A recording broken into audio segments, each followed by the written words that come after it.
Jorhat এনকেম senior secondary স্কুলৰ কৰ্তৃপক্ষৰ মই মতালি অধ্যয়নৰত ছাত্ৰক হোষ্টেল এৰিলে বিদ্যালয় এৰিব লাগিব বুলি ভাবুকি দিয়াৰ গুৰুতৰ অভিযোগ উত্থাপন হৈছে। এই সন্দৰ্ভত পৰিয়ালক অৱগত কৰে ভুক্তভোগী ছাত্ৰগৰাকীয়ে। পৰিয়ালৰ লোক বিদ্যালয়ত উপস্থিত হৈ অধ্যক্ষক লগ কৰিবলৈ বিচাৰে যদিও অধ্যক্ষজনে তেওঁলোকক ঘণ্টাৰ পাছত ঘণ্টা ধৰি বহুৱাই থকাৰ অভিযোগ উঠিছে। স্কুলখনৰ নাম এনকেম ছিনিয়ৰ ছেকেণ্ডাৰী স্কুল। মই প্ৰথম ছাৰ হোষ্টেলত আছিলোঁ প্ৰথম 3 মাহ। তাত ছাৰ মানে বেয়া বস্তু খায় আৰু তাৰপিছত যিজন ৱাৰ্ডেন আছিলে সেইজনে এনেই থাকেহে ৰুমত, আমাক চাবলৈও নাহে। ল'ৰাবোৰে এইটো ৰুমৰ পৰা সেইটো ৰুম গ'লেও একো নকয়, আওকাণ কৰে। চ' টাইমেই নিদিয়ে আমাক একো। তাৰপিছত পঢ়া চবৰে বেয়া হৈছিলে। চ' মই হোষ্টেলৰ পৰা ওলাই আহিলোঁ, PG ল'লোগৈ। তাৰপিছত আফটাৰ 6 মান্থছ তাৰপিছত প্ৰিন্সিপালে মাতিলে মোক 2 দিনমানৰ আগত। তাৰপিছত কৈছে যে তই হোষ্টেল আকৌ জইন কৰিবি, নহ'লে তোক TC দি দিম। সেইদিনা মোৰ দেউতা আছিলে। তাৰপিছত দেউতা যোৱাৰ পিছত মোক পিছদিনা আকৌ ধৰিছে স্কুলত যে তই কেলৈ আকৌ হোষ্টেল ৰিজাইন নকৰিলি বুলি। ৰাতিপুৱা আপোনাৰ 9টা বজাৰ পৰা মিনিমাম 3 আৱাৰ্ছ মোক বাহিৰত ৰখাই থৈছে বাৰাণ্ডাত মৰ্ণিং টাইমত। তাৰপিছত যদি হোষ্টেল নাহ দেন পঢ়িব নালাগে, তই ঘৰ গুচি যাবি, এপ্লিকেশ্যন দি সেইবোৰ কৈছে। তাৰপিছত বেলেগ টিচাৰবোৰ অলপ মিছবিহেভ কৰিছে। হয় ছাৰ, তেনেকুৱা হৈছে।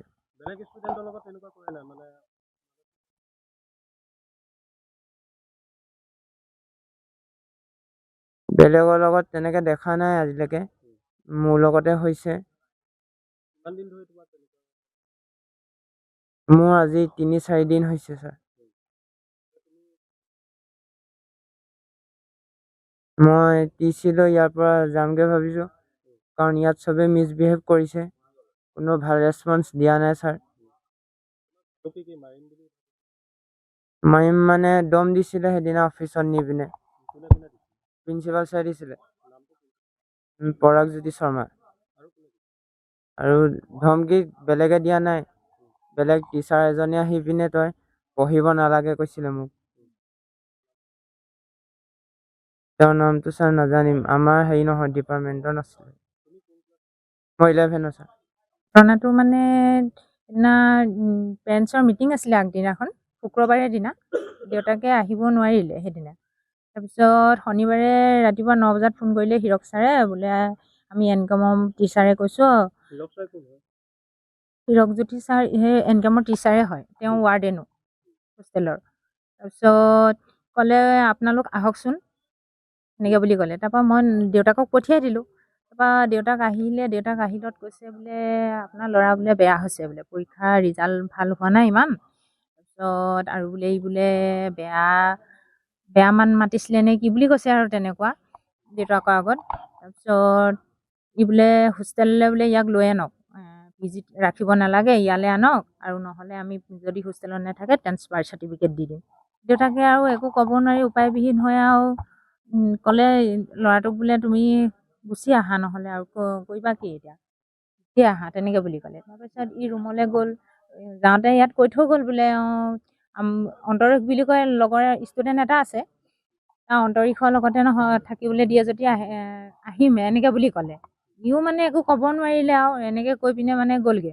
তাৰপিছত গৈ পিছদিনা আহিছে কালি, শনিবাৰে হৈছিলে, দেওবাৰে থাকি সোমবাৰে যোৱাকালি গৈছে স্কুললৈ। গৈ পাই মানে সোমাবলৈ দিয়া নাই হেনো, 3 ঘণ্টা থিয়কাই থৈছে। প্ৰিন্সিপাল ছাৰ নাছিলে, কেনিবা গৈছিলে বোলে, সেইকাৰণে থিয়কাই থৈছে। তাৰপিছত প্ৰিন্সিপাল ছাৰ অহাৰ পিছত ৰুমলৈ গুচি গৈছিলেগৈ নেকি। তাৰপৰা ৰুমৰ পৰা হেনো মটুৱাই আনিছে বোলে, তোমাক কোনে সোমাবলৈ দিছিলে ইয়াত, তোমাক কোনে সোমাবলৈ দিলে। তাৰপিছত কৈছে বোলে সেইটো কি কয়, পেৰেণ্টছ মাতা আৰু চাৰ্টিফিকেট লোৱা, গুচি যোৱা, থাকিবলৈ মন নাই ওলাই যোৱা। মানে হোষ্টেললৈ নোযোৱা কাৰণে, হোষ্টেললৈ যাবগৈ লাগে, মানে PGত থাকিব নালাগে। ধৰি লওক PGত থাকক, হোষ্টেলত থাকক, শিক্ষাটোহে মেইন, হয় নে নহয়? শিক্ষাটোহে মেইন। তেওঁলোকে শিক্ষা দিবলৈ লৈছে নে ল'ৰা ছোৱালীক মেণ্টেলি প্ৰেছাৰ দিবলৈ এখন স্কুলত হেৰি কৰিছে। হয় এনকাম ছিনিয়ৰ ছেকেণ্ডেৰী স্কুল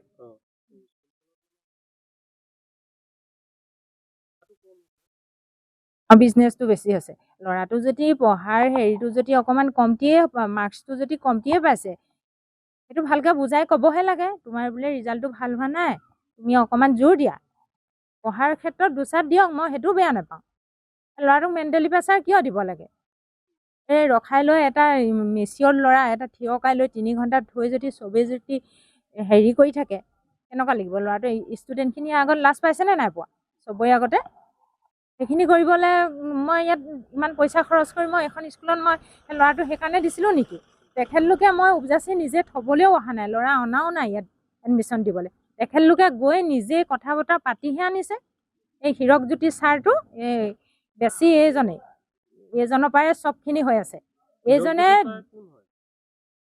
স্কুলৰ টিচাৰ আছামিজ পায় নেকি 11ৰ তাৰপিছত আৰু হোষ্টেলৰ ৱাৰ্ডেন হৈ আছে তেখেতে মানে এডমিশ্যন নোলোৱাৰ আগতে দিনটোত 3বাৰ 2বাৰ ফোন কৰে বাইদেউ আপুনি ক'ত সুবিধা হ'ব কথা পাতিবলৈ আপুনি ষ্টুডেণ্টক আমাৰ ইয়ালৈ পঠিয়াওক এবাৰ চাওক আমুক স্কুল ভাল স্কুল তেওঁলোকৰ কথা মতে আনি দিছিলোঁহি তেওঁলোকে এনেকুৱা মিছবিহেভ কৰিবলৈ মাতি আনিছিলে নেকি ল'ৰাটোক মোৰ ঘৰ তৰাণী মেৰাপানী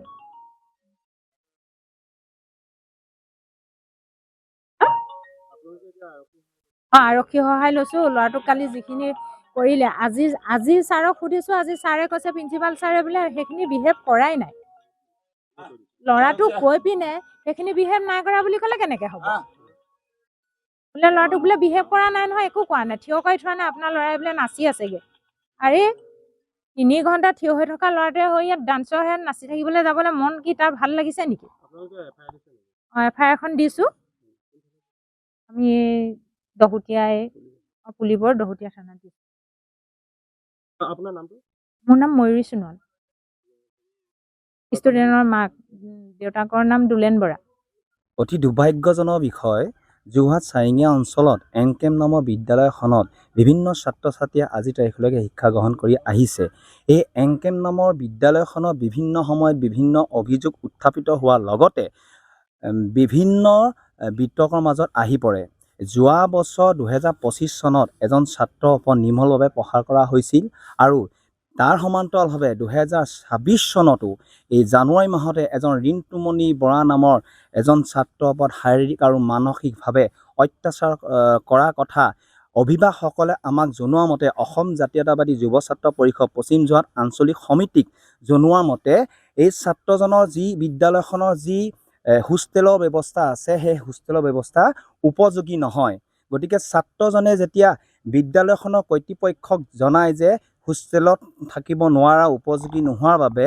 বিদ্যালয়খনৰ কৰ্তৃপক্ষই ছাত্ৰজনক কয় যদিহে এই বিদ্যালয় হোষ্টেলত থকা নহয় তেতিয়াহ'লে এই বিদ্যালয়খনত শিক্ষাৰ ক্ষেত্ৰত ছাত্ৰজন বঞ্চিত হ'বলগীয়া হ'ব সেইবাবে ছাত্ৰজন মানসিকভাৱে পৰি পৰে যাৰ ফলত এই ঘটনাটো ছাত্ৰৰ অভিভাৱকসকলে যে বিদ্যালয়খনৰ শাসন বা ছাত্ৰজনে কিজনী অনুশাসনত চলিছে নেকি এই কথাখিনিও বিদ্যালয় কৰ্তৃপক্ষৰ লগত আলোচনা কৰিবলৈ চেষ্টা কৰাত বিদ্যালয় কৰ্তৃপক্ষই দুদিনকৈ অভিভাৱকসকলক সময় নিদিলে আজি জানিব পাৰিছোঁ সেই এনকেম নামৰ বিদ্যালয়খনত খেল প্ৰতিযোগিতা হৈ আছিলে অভিভাৱকসকলে দিনৰ 11 বজাৰ পৰা 5 বজালৈকে অপেক্ষা কৰি আছিলে অপেক্ষা কৰি থকাৰ পাছত বিদ্যালয়খনৰ কৰ্তৃপক্ষই ছাত্ৰ ছাত্ৰী আৰু সহায় লৈ পেলাই পলায়ন কৰিছে সেই অভিভাৱকসকলে আমাৰ ওচৰলৈ আহিছে আহি পেলাই এই কথাখিনি আমাক কৈছে গতিকে এই বিদ্যালয়খনত আমি যোৰহাটৰ